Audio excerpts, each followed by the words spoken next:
Hey, what's up, beautiful people? So I have a message from the Lord I want to share with you guys today. This message I actually wanted to get out a few days ago, but I've been super busy, you guys. So I'm sharing it with you today. So the title of this message, you guys, is "You Reap What You Sow." You reap what you sow, and the it's not exactly. It doesn't mean exactly what it usually means as far as reaping and sowing. This is this particular message is about giving.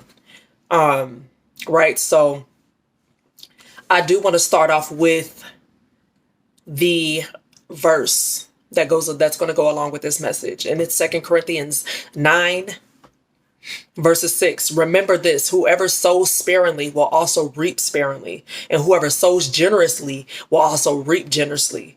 So you give a lot of money, you tithe a lot of money, you give a lot, you're going to give back a lot in return, right?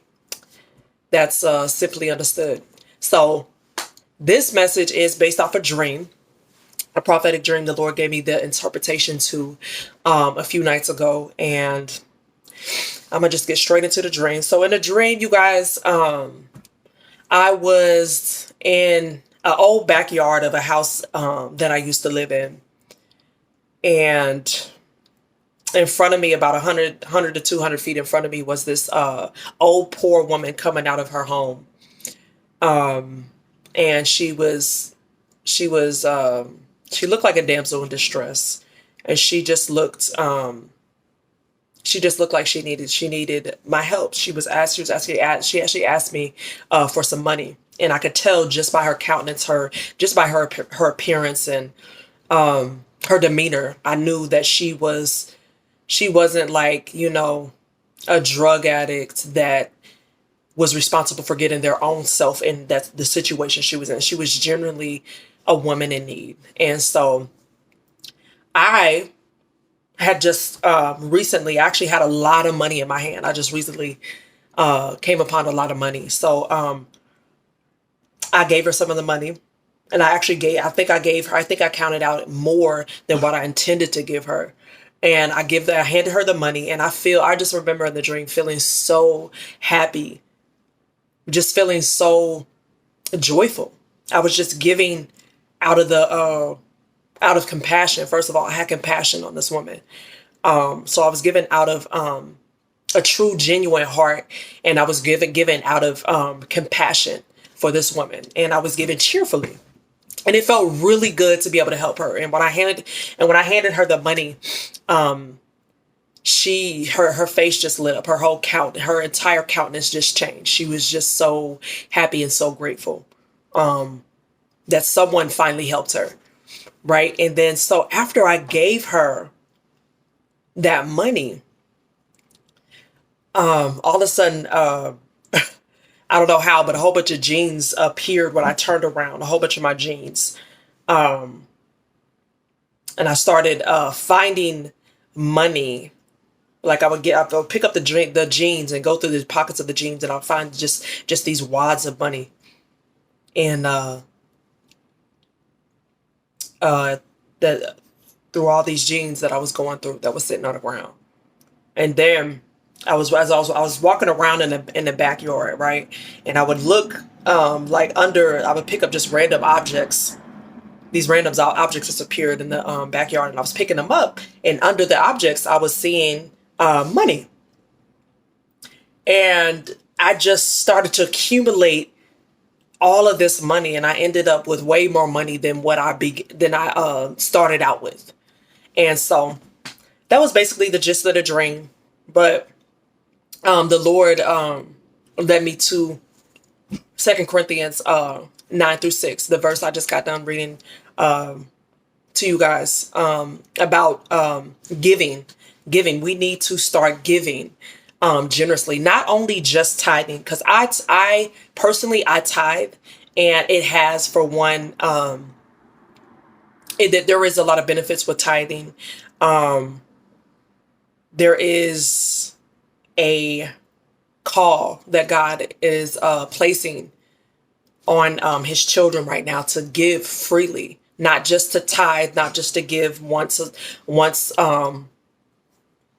during offering, when offerings passed out on Sunday at our church, but to give, to give more, but not begrudgingly.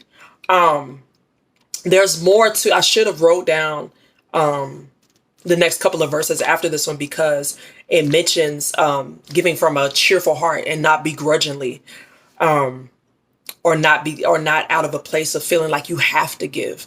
We should really start working on we really need to start working on and I'll say this for myself too, you guys. I never say this out of judgment. But I can work on this as well. But I've gotten to the place, because I prayed about this. I prayed that God would correct my heart as far as where I stood on how I feel about giving freely with a cheerful heart. And that's what we need to pray, start praying to the Lord, that he would change our attitudes towards giving. And in the dream, I was coming across all of this money. I was finding all of this money, but you guys, the Lord will provide in so many different ways, in so many different areas of your life that you've never thought possible, in so many different and unique ways. He just has a way of surprising us. The Lord has a way of surprising us when he blesses us, especially when he blesses us because of when we're freely giving. Don't think that by giving you're going to end up less. No, that's not how God doesn't tell us to give so we can end up with the short end of the stick. No, he wants us to freely give, to be able to help others and to see if we would obey him. Because money is a huge idol. Money is a huge idol and a stumbling block for a lot of people, not just people of the world, but as children as well. And so if we will give more freely with a cheerful attitude, and not just an attitude, but he's looking at the heart. When you give, there's no fooling God. You can have a smile on your face, and in your heart, what I mean, in your heart, you just mad, wondering, and you worried and anxious, wondering, how you gonna be able to, if you give that person, that $10, what you gonna eat for lunch next week when you go out after work, right? So we can't think that way. We have to literally trust that God is going to pay us tenfold, right? Is what he says in his word. He's going to give us tenfold when we pour into his kingdom and when we give to others. When we give to others, we're giving to the Lord. We're giving to his kingdom. So let's start fixing our attitudes and being more cheerful when we give, and just giving more, not out of obligation, but just because you want to give. That's actually a gift of the Spirit, is giving, is being a generous giver. That's a gift of the Spirit. But we don't need the gift of the Spirit. Sorry guys, we don't need that as a gift of the Spirit to give. Sorry guys, to actually freely give. We can start working on that, and that's an area of our lives that we can improve, through the help of the Lord. So give out of compassion, give out of love, and give more often. All right, you guys, hope that message blesses you, and I'll see y'all in the next video.